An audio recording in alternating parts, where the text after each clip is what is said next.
Você sabe como o dinheiro se transforma em capital?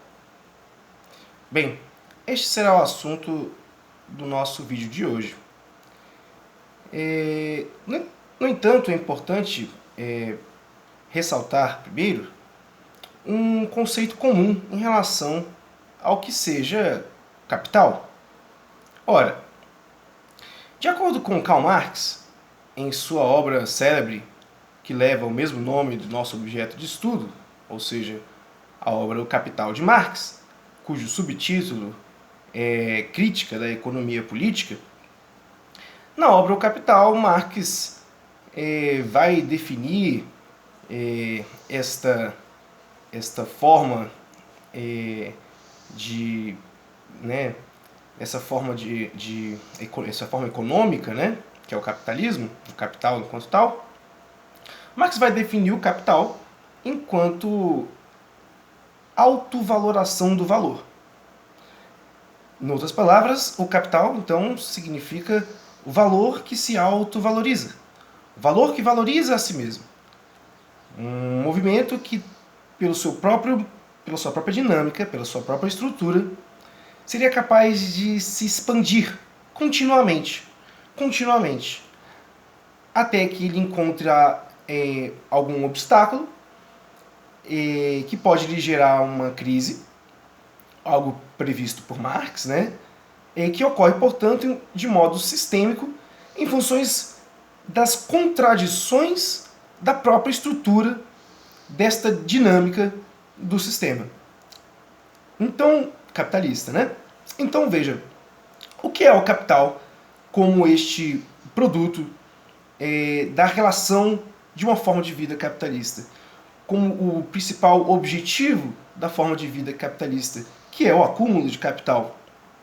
Ora, o capital, enquanto autovalorização do valor, ele significa basicamente que a riqueza produzida por uma determinada sociedade, ela está sempre submetida, na medida em que essa sociedade participa do mundo capitalista, ela está submetida às dinâmicas de um dinheiro que visa transformar-se em mais dinheiro. Então, o processo pelo qual o dinheiro que existe numa determinada empresa, num determinado país, se submete às dinâmicas de uma forma de vida, cujo objetivo é ter cada vez mais dinheiro, este dinheiro ele deixa de ser propriamente o dinheiro como a gente conhece. E aí, neste momento, é que ele está, então, se transformando em capital. Mas o que é o dinheiro mesmo? E para tentarmos ter mais clareza em relação a essa diferença de dinheiro para capital, é preciso relembrarmos que o dinheiro é apenas um meio de troca.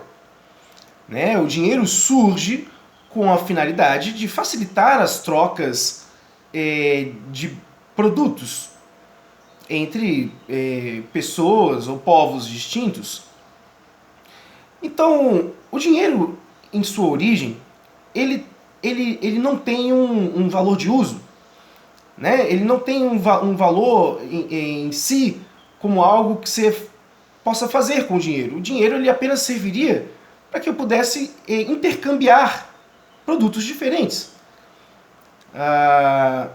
Uma coisa é um sapato, outra coisa é, vamos dizer, o vinho.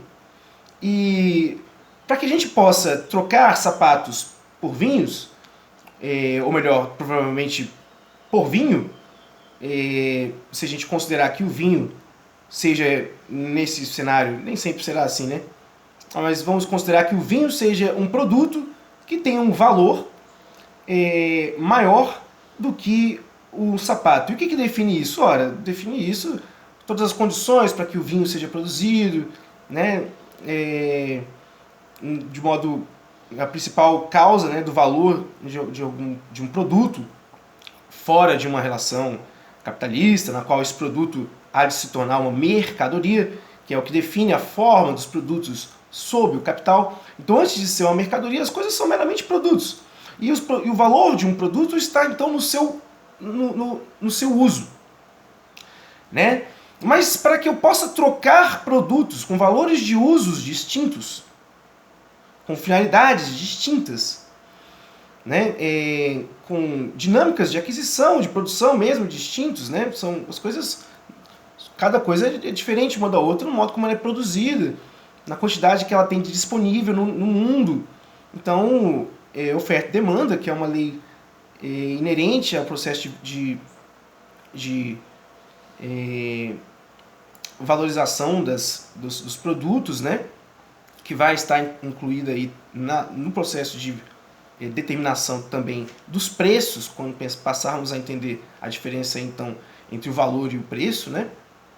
O valor está no seu uso, né? Sobretudo e nessa relação de oferta e demanda, oferta e procura, né? Então, quando eu pego um produto como sapatos, que a princípio valeriam menos do que um produto como o vinho, o que ocorre é: quantos sapatos são necessários para trocar por um vinho?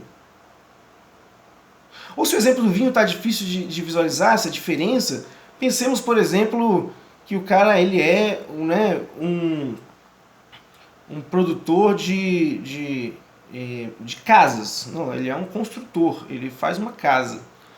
Qual é a diferença de valor de uma casa para um sapato? Se eu só produzo sapatos, mas eu quero uma casa e eu não sou capaz de fazer uma casa, mas outra pessoa é capaz de fazer uma casa, eu preciso então que os meus sapatos sejam a forma pela qual eu vou conseguir trocar o que eu tenho pelo que eu preciso. Correto? Então, nessa situação ocorre que nem sempre, vamos dizer, aquele que está produzindo a casa, que é o que eu preciso, vai ter interesse pelo produto que eu tenho. Correto? Às vezes o cara já tem sapatos suficientes. Só que eu que só faço sapatos fico então, vamos dizer, com a mão atrás, outra na frente. Porque eu não tenho o que fazer. Eu não sei fazer outras coisas. Eu só sei produzir sapatos. E mais, quantos sapatos seriam necessários? Voltemos à questão.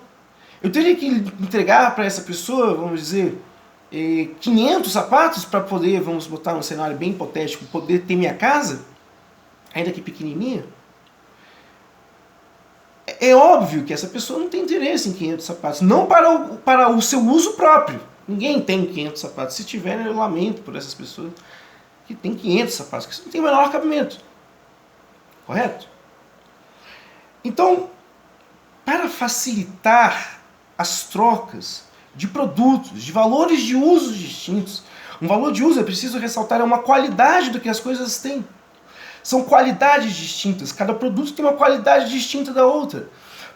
Para facilitar a troca entre qualidades distintas, surge um meio de troca, que é o dinheiro. O dinheiro, portanto, ele serve para quê, originalmente? O dinheiro serve para tornar equivalentes desiguais, tornar iguais os desiguais. Ele é um princípio de equivalência. Ele é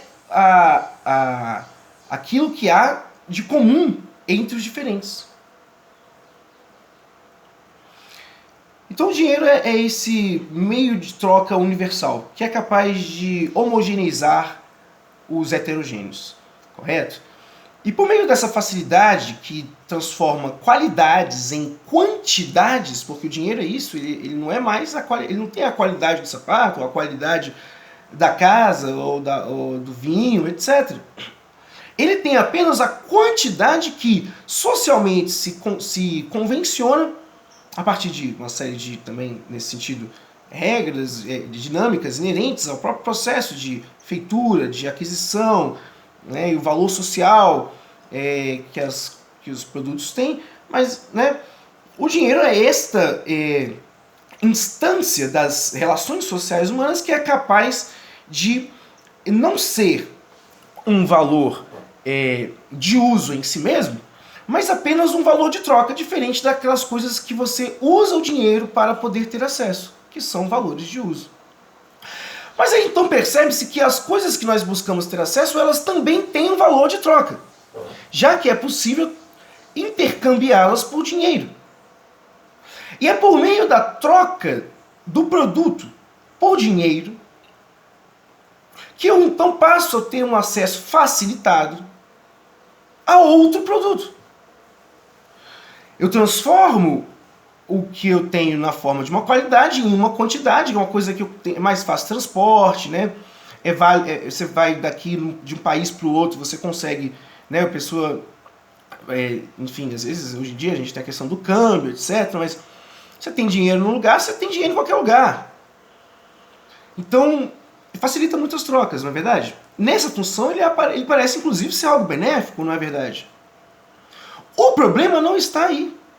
O problema está quando o dinheiro deixa de ser um meio de troca, que é a sua função, e passa a ser algo que se visa, que se busca por ele mesmo. Como se fosse ele mesmo algo que tivesse valor de uso. Que é aquilo pelo qual o dinheiro até então servia apenas como meio de troca, como maneira de acessar de um produto a outro. Você troca o primeiro produto por dinheiro, troca o dinheiro pelo segundo produto. Pronto! A fórmula da troca de produtos que já são mercadorias, mas que ainda não são mercadorias no sistema capitalista, é qual? É a mercadoria trocada por dinheiro, que me permite trocar este dinheiro, oriundo daquela mercadoria, por outra mercadoria. MDM. Né? Quando surge o mercado para fazer essa possibilidade de que produtos se tornem dinheiro intercambiáveis por outros produtos, esse produto então se torna uma mercadoria. Surgiu o mercado como essa forma social que, portanto, transforma o produto P em M, mercadoria. Antes do mercado, poderíamos falar na forma de troca pré-mercadológica, portanto, que é o chamado escambo, onde eu trocava diretamente um produto pelo outro. Não tenho aí a mediação do dinheiro, essa forma universal que troca particulares. Eu tinha a troca direta entre dois particulares. O que é então o capital? O capital é quando a fórmula da troca do mercado, MDM, se inverte, e aquilo que serviria então apenas como meio de troca torna-se tanto o começo como o fim da relação